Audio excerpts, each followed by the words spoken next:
주간 동안 주의 은혜로도 평안하셨습니까? 옆에 사람하고 인사합시다. 사랑합니다.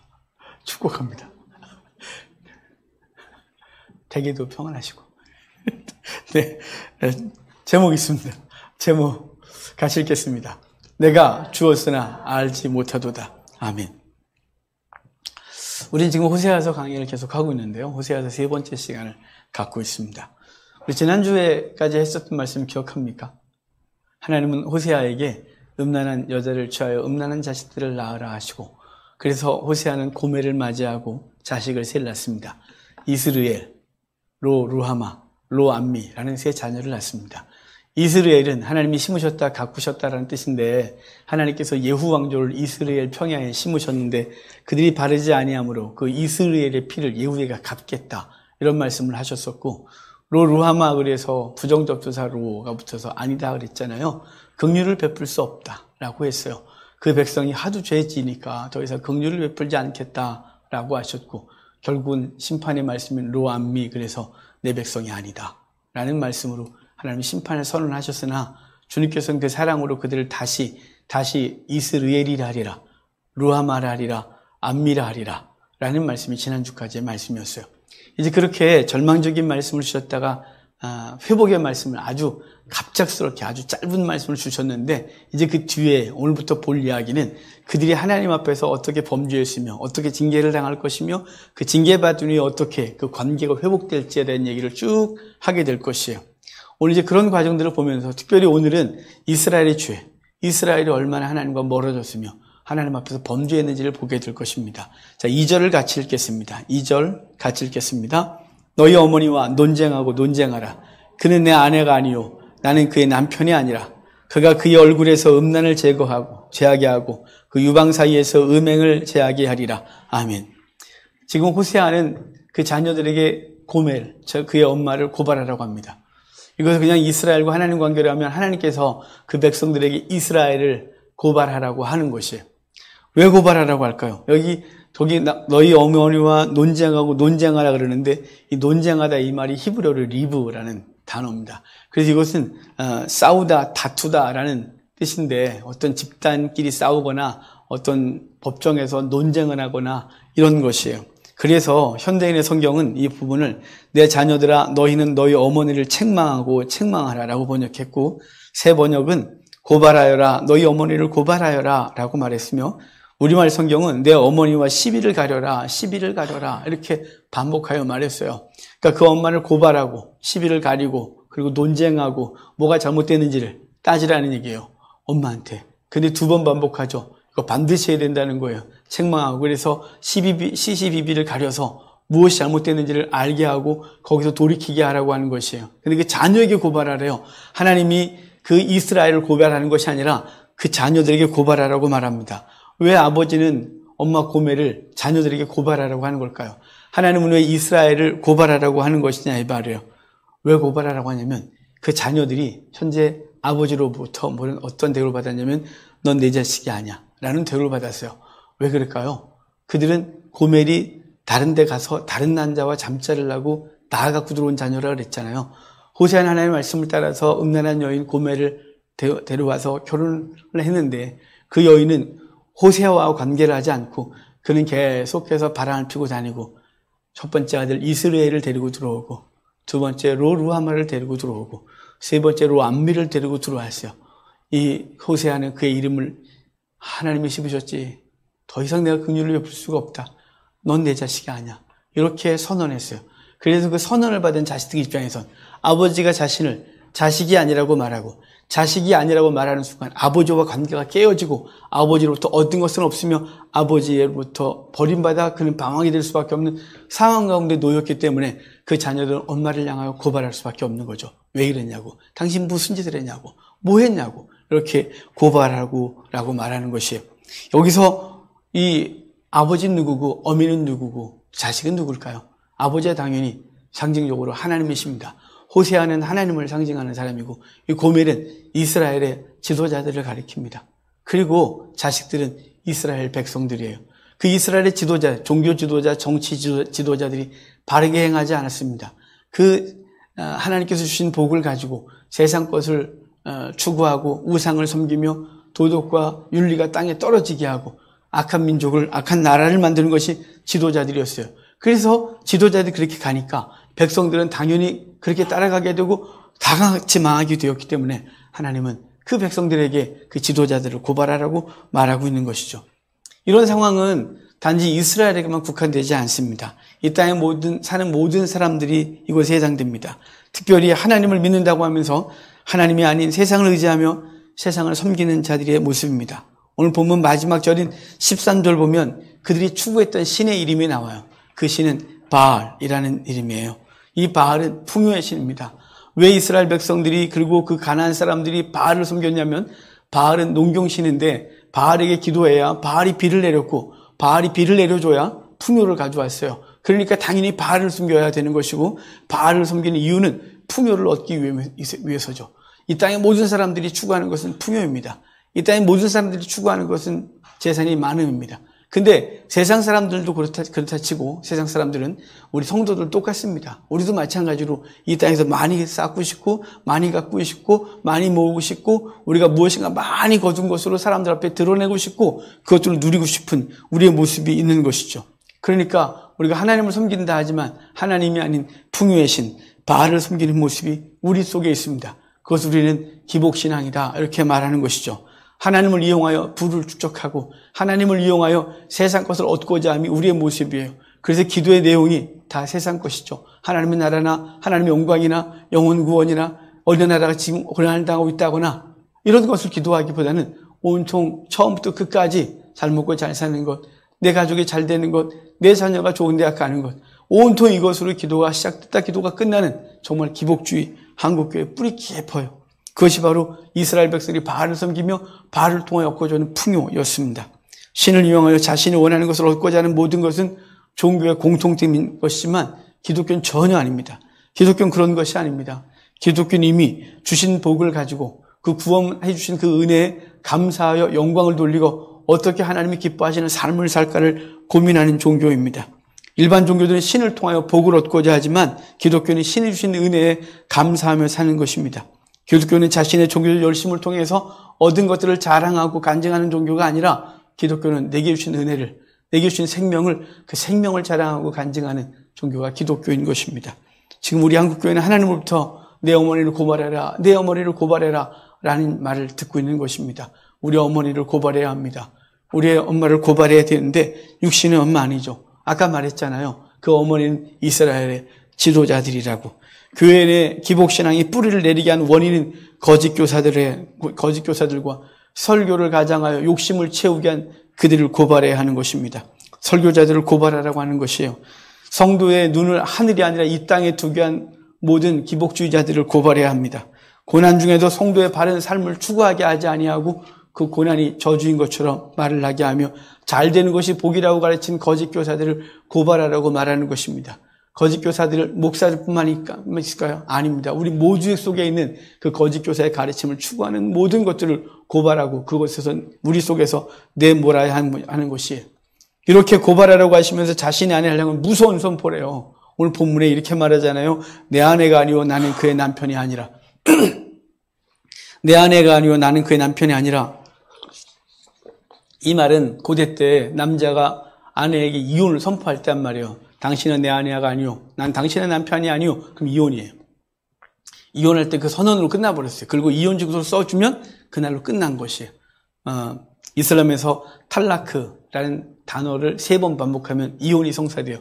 저 말레이시아나 이런데 탈라크가 이혼이라는 단어인데 이혼 그러면 그 여인과 갈라서는 거예요. 너무 쉽죠? 왜 웃어요, 지금? 저는 집사람한테 그러면 저는 살 데가 없습니다. 집사람은 저한테 그렇게 말해주지 않기를 바랄 뿐이죠. 하여간 어찌됐거나 지금 호세아가 고멜에게 난 당신은 나의 아내가 아니오. 난 당신의 남편이 아니다. 라고 말하는 것으로 끝난 것이에요. 하나님 이스라엘 향하여 말하는 거예요. 너는 내 아내가 아니오. 나는 당신의 남편이 아니다. 라는 것으로 끝내버리는 것이에요. 이 무서운 선언, 이것은 하나님의 외적인 표현이었는데 이 외적인 표현이 다가 아니에요. 이 표면적으로 드러나는 것은 그만하자라고 말하지만 그만하자라고 하는 내면 속에는 그 속에서 내 말은 제발 그 삶을 고쳐라. 네 삶을 돌이켜라. 그 음행하는 삶에서 좀 돌이키면 안 되겠니? 라고 말하는 거예요. 그래서 이어지는 말씀이 그러잖아요. 그 2절 후반에 이어지는 말씀이 그가 그의 얼굴에서 음란을 제거하게 하고 그 유방사에서 음행을 제거하게 하라. 고쳐라. 제발 그것 좀 그만해라. 이렇게 말하는 거예요. 우리가 자녀들에게 혼난다 라고 하는 거 혼내겠다는 것이 아니잖아요. 그만해라. 이런 뜻이에요. 너 그러다가 맞는다? 때리겠다는 뜻이 아니에요. 그만해라. 이런 뜻이에요. 지금 하나님이 이스라엘 향하여 당신은 나의 아내가 아니오 난 당신의 남편이 아니다 라고 말하는 것은 끝나는 것 같이 말하나 사실 끝이 아니에요. 이후에 계속해서 그 아내를 버릴 수 없는 하나님의 사랑이 그 속에 있고 그래서 제발 그 삶을 버리고 내게 돌아오라고 삶을 돌이키라고 요구하는 하나님의 말씀이 있다 이 말입니다. 이렇게 하지 않으면 딸을 결과에 대해서 두렵게 말해요. 그 딸을 결과에 대해서 우리 같이 읽겠습니다. 3절과 4절입니다. 같이 읽겠습니다. 그렇지 아니하면 내가 그를 벌거벗겨서 그 나던 날과 같게 할 것이요 그로 광야같이 되게 하며 마른 땅같이 되게 하여 목말라 죽게 할 것이며 내가 그의 자녀를 긍휼히 여기지 아니하리니 이런 그들이 음란한 자식들임이니라. 음행을 제거하라고 하신 주님은 이렇게 하지 않으면 벌어질 일에 대해서 경고하셨습니다. 그것은 먼저 벌거벗겨서 수치를 당하게 했다는 것이죠. 여인에게 있어서 벌거벗기면 정말 수치인 것이죠. 그 여인이 아름답게 자신을 꾸미고 그 아름답게 꾸민 것으로 남자들을 유혹하고 사랑의 관계를 맺었었는데 이제 그것을 벌거벗겨서 더 이상 아무것도 할 수 없고 도리어 수치스러운 육체가 드러나게 한다는 이것은 우리로 하여금 내 속에 있는 죄악들 다 드러나게 하겠다는 것이에요.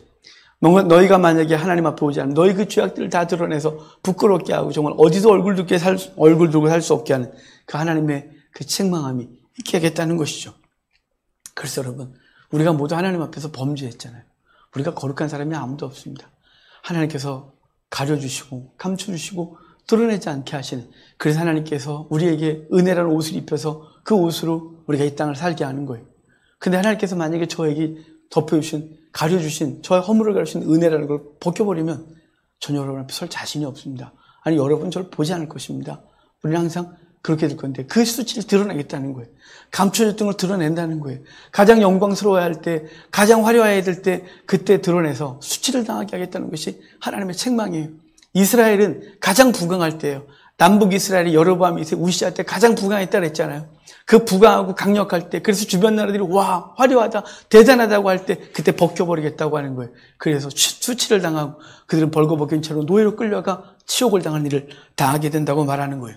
이어서 하는 말이 뭐냐면 나던 날과 같이 되게 그렇게 시작을 해요.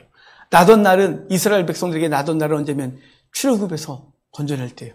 애굽에서 건져낼 때예요. 그보다 더 나던 날은 오갈 데 없었던 아브라함을 그 아브라함을 선택하셔서 가나안에 심으시고 그 후손들을 복되게 하신 거예요. 나던 날과 같이 아무것도 없을 때처럼 애굽에서 노예 생활할 때처럼 그렇게 하겠다고 하는 거죠. 그 고통스러운 삶을 겪게 될 것이라고 말하는 거예요. 이어지는 얘기가 광야같이 마른 땅 같게 하여 목말라 죽게 하리라 이렇게 말해요. 여러분 이게 얼마나 무서운 저주인 줄 아십니까?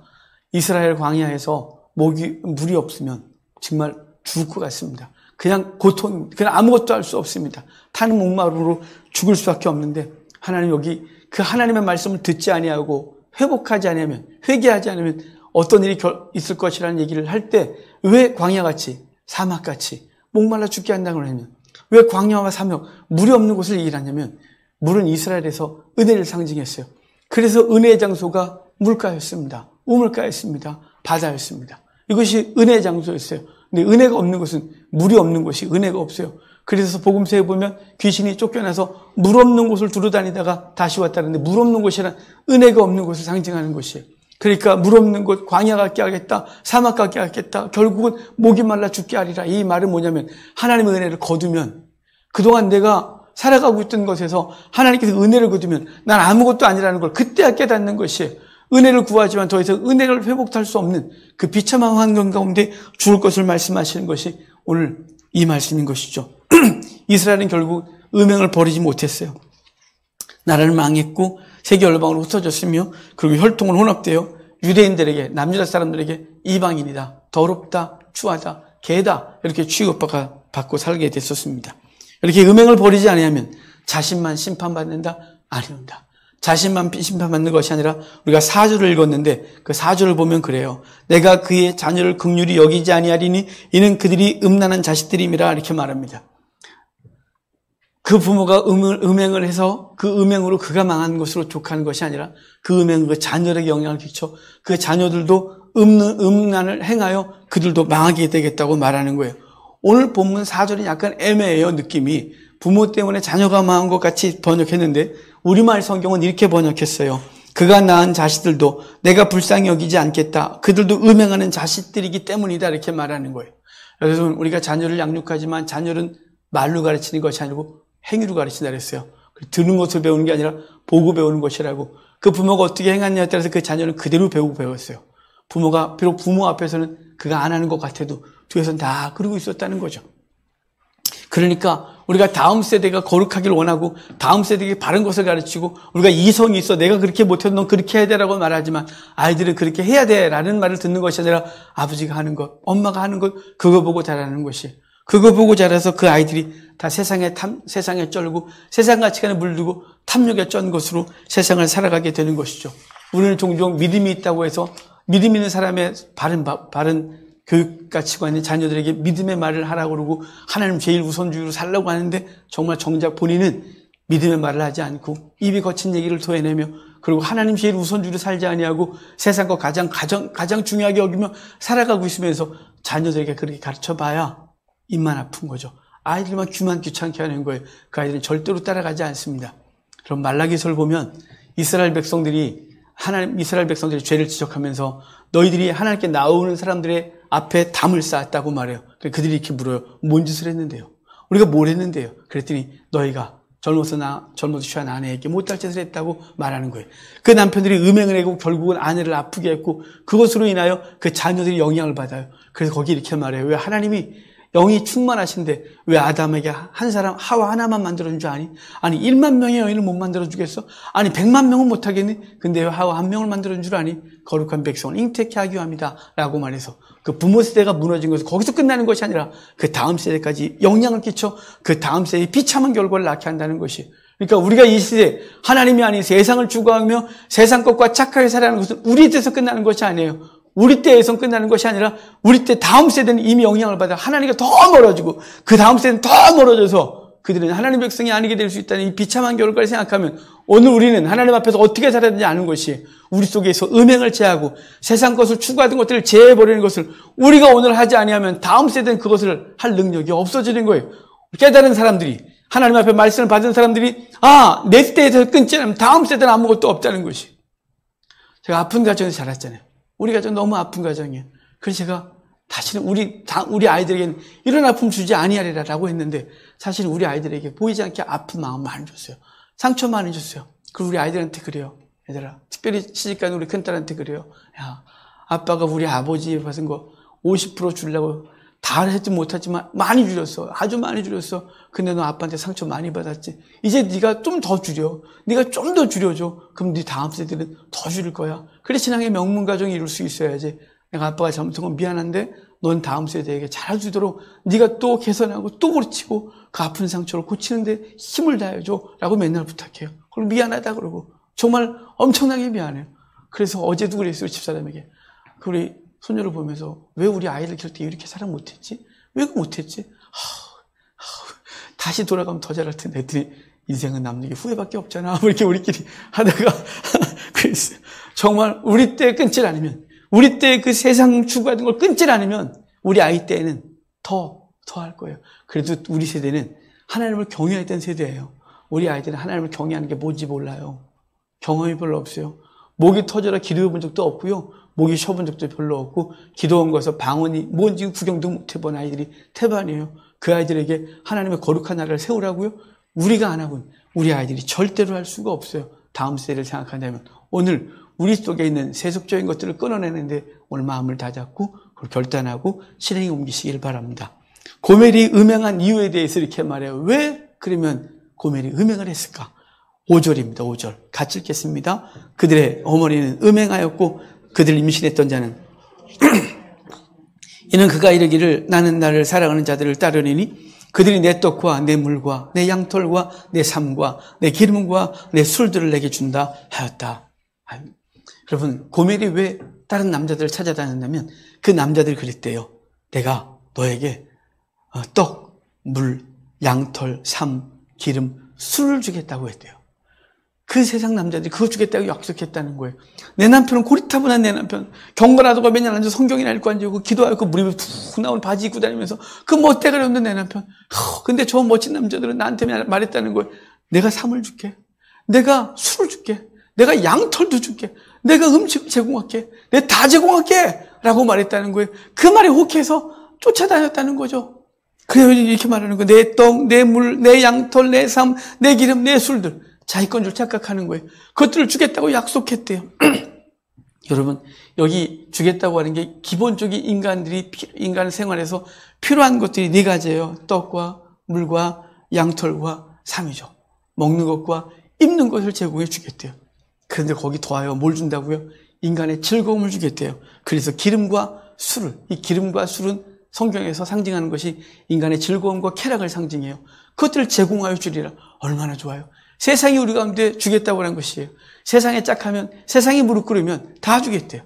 주님도 이 시험 당하셨어요. 사단이 내게 무릎 꿇으면 천하만국을 다 너에게 주리라. 이렇게 말씀했어요. 우리에게 세상은 요구하는 거예요. 세상 방법대로 살라고. 약간 타협하라고. 꼭 그렇게 고리타분하게 무릎 툭 쳐나가 앉아서 기도라고 했으면 되겠냐고. 성경책 끼고 다니고 성경 본다고 뭐가 나오냐고. 주 앞에 가서 예배한다고 뭐가 나오냐고. 주일날 예배해봐야 아무것도 없는 걸 뭘 그렇게 맨날 예배 갖다 그러고 앉아있냐고. 라고 요구하면서 세상은 요구해요. 세상은 말해줘요. 내가 너한테 줄게. 내가 다 줄게. 내가 다 줄게. 라고 말하는 것이. 그것에 유혹당하여 결국은 고멜이 음행을 해갖고 그 음행한 결과물들이 이스라엘이고 로루아마였고 로함미였어요. 결국은 내 자식이 아니야 라고 말해서 하나님은 그 여인과 자식들을 다 버려버리는, 그리고 우리 속에서 세상과 짝하여 얻은 것들을 어느 날 속에서 확 불어버리시는 그 심판이 우리 속에 있게 될 것이란 말이에요. 주님께서는 이 염려가 많은 우리들에게 이렇게 말해요. 세상과 짝하지 않으면 안 될 것 같은, 세상 방법대로 살아야 돈도 많아질 거고 성공할 것 같은 우리들에게 이렇게 말씀하세요. 세상의 염려와 재물의 유혹 때문에 믿음이 넘어진 우리들을 향하여 우리들을 향하여 이렇게 말해요. 무엇을 먹을까? 무엇을 마실까? 염려하지 마라. 이 모든 것이 너에게 있어야 될 줄 하늘의 아버지께 다 이미 아시느니라 라고 말씀하셨습니다. 여러분, 그러므로 우리가 주 앞에서 무엇을 먹을까? 무엇을 마실까? 무엇을 입을까? 염려하지 마십시오. 인생을 어떻게 더 즐겁게 살까? 그걸 추구하지 마십시오. 정말 주님 안에서 누리는 이 놀라운 은혜가 세상 그 어떤 것보다 즐겁고 행복함을 경험하는 귀한 은혜가 있어서 세상이, 사단이 우리를 유혹할 때, 손짓할 때 과감하게 거절할 수 있는 우리가 되기를 바랍니다. 야고보 이렇게 말해요. 예수님의 동생 야고보는 야고보를 쓰면서 그 사람들이 왜 시험에 넘어졌을까? 왜 세상 가운데 저렇게 넘어졌을까? 라고 진단할 때 시험에 넘어졌대요. 시험은 뭐냐면 부유하려고 하는 시험, 쾌락을 누리려고 하는 시험, 사람들한테 잘 보이려는 시험, 그 거들먹거리고 싶은 이 모든 이 인간의 욕구의 시험에 넘어졌대요. 그래서 야고보는 이렇게 말해요. 욕심이 잉태한즉 죄를 낳고 죄가 장성한즉 사망을 낳느니라. 온갖 좋은 은사와 온전한 선물이 다 위로부터 빛들의 아버지로부터 내려오나니 그는 변함도 없으시고 회전하는 그림자도 없다 라고 말해서, 온전한 것은 이 땅에 아무것도 없다. 이 땅과 너희가 추구하지만 그것은 회전하는 그림자와 같아서 맨날 변한다는 거예요. 하지만 좋은 것은, 온전한 것은 하늘로부터만 오고 그것은 우리로 충만하게 하고 기쁘게 할 수 있다고 분명히 말해주고 있는 것입니다.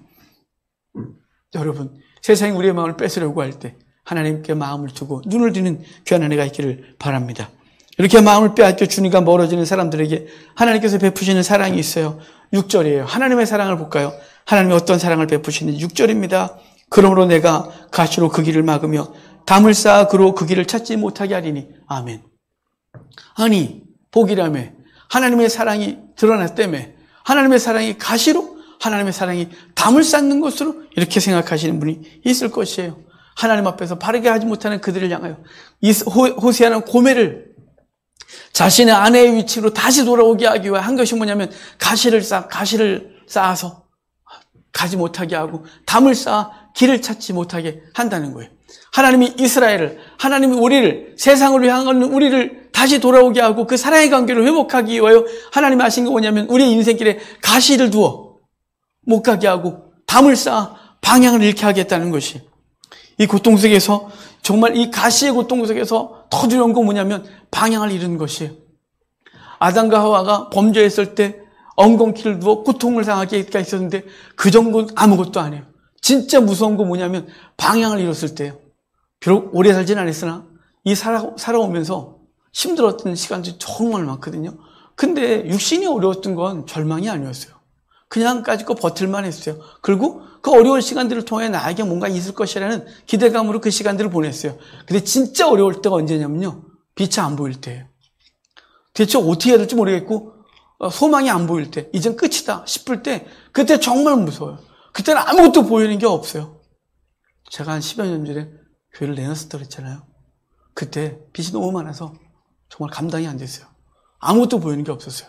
그냥 경매당할 것 같고 다 끝나는 것 같았어요. 소망이 없어 보였어요. 그래서 낙담하고 있었어요.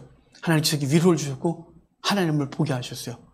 정말 내가 왜 그랬을까 싶었어요. 소망이 안 보이니까 하나님도 안 보이고 아무것도 안 보였어요. 소망이 없는 인생이 가장 고통스러워요. 지금 말하는 거예요. 너에게 가시를 줄 뿐만 아니라 담을 쌓아 길을 찾지 못하게 하겠다. 소망 없게 하겠다는 거죠. 여러분, 이것처럼 무서운 게 없어요. 하나님께서 주셨던 그 풍성한 은혜를 거두시고 그리고 갈 바를 알지 못하게 해서 방황하게 한다는 것은 정말 두려움이죠. 하나님의 징계, 그것은 그들이 갈 바를 알지 못하고 고통 속에서 위를 향하여 눈을 들고 하나님을 보고 하나님께서 그들에게 소망이심을 알게 하는 것이죠. 그래서 돌아오게 하는 것이에요. 가시를 두고 담을 쌓는 것, 하나님의 사랑의 표현이었어요. 그냥 방치가 아니었어요. 로마서 보면 하나님께서 로마서 1장, 2장에 내어버려 두심 이런 표현을 써요. 그 죄 가운데 내어버려 두심, 그 죄 가운데 내어버려 두심.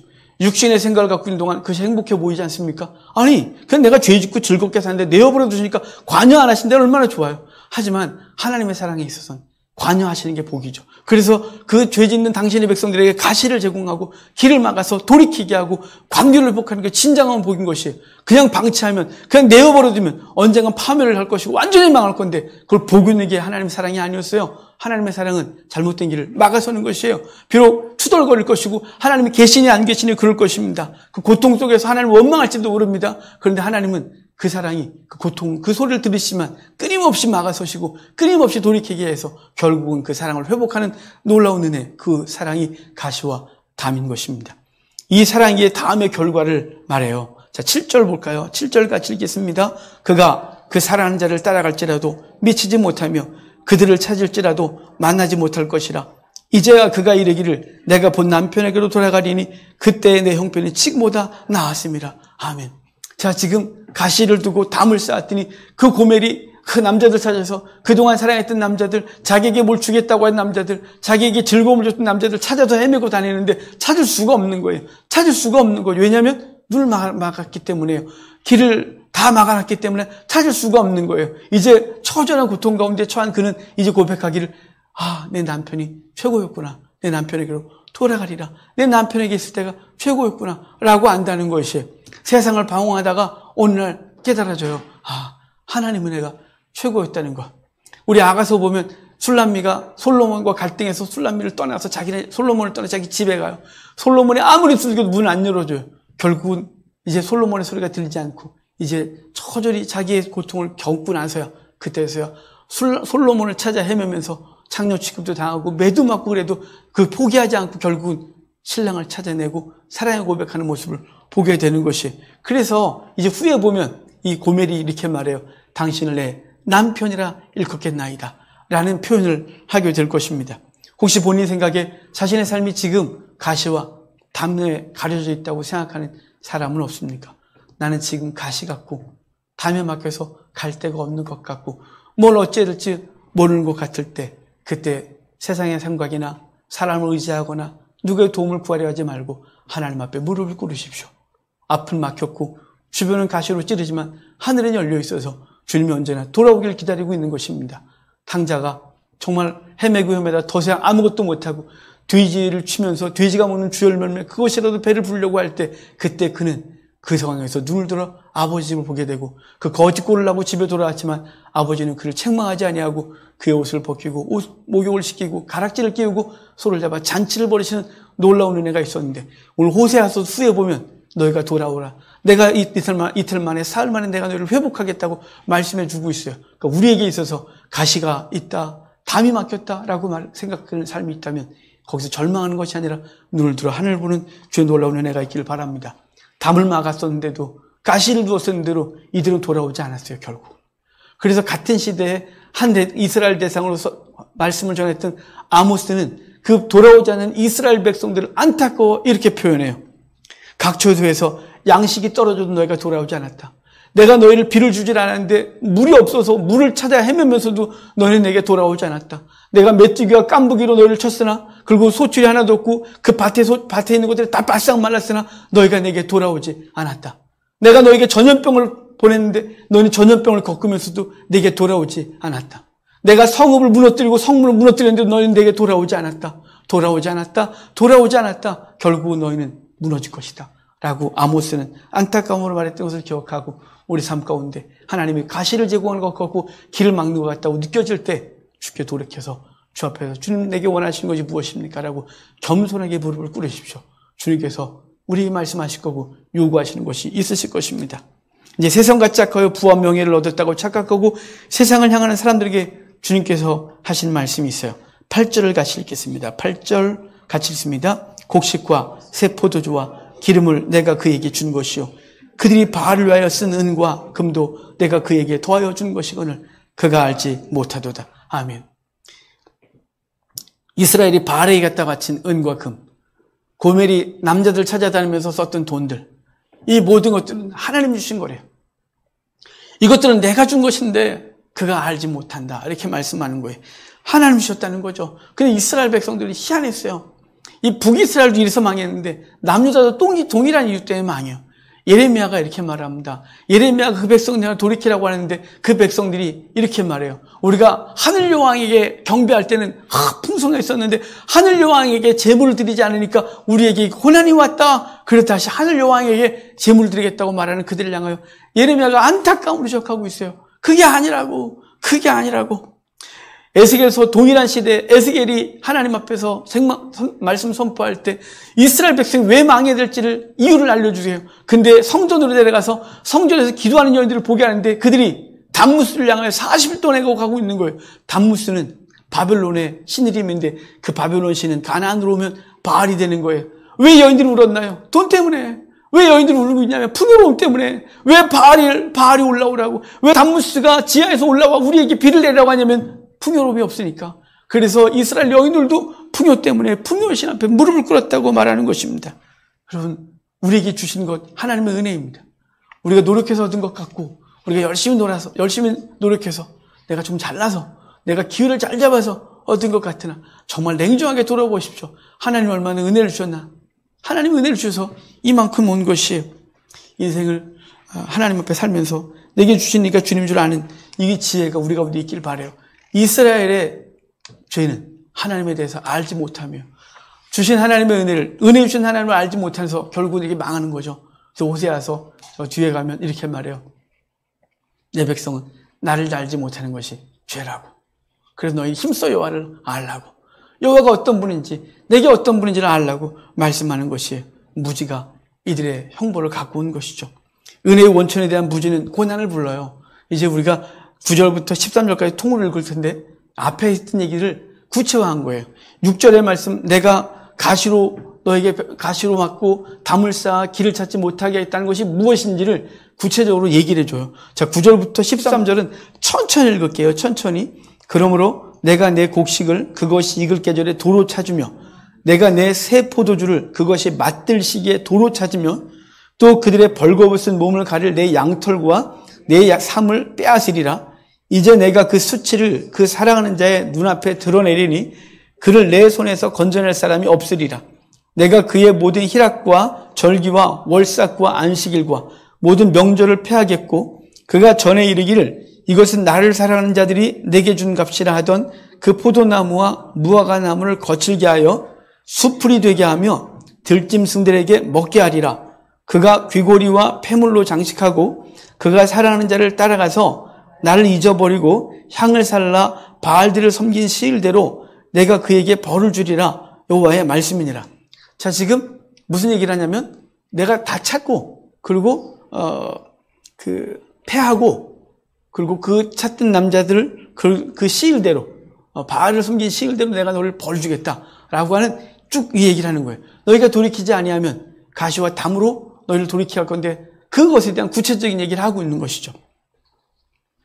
여러분, 하나님께서 우리를 사랑하시는 방법이 이거라 그랬잖아요. 좀 아프지만 도로 찾고 내 양털과 내 삶을 빼앗고 명절을 패하고 포도나무와 무화과나무를 다 거칠게 해서 쉬움을 제거하겠다 그래요.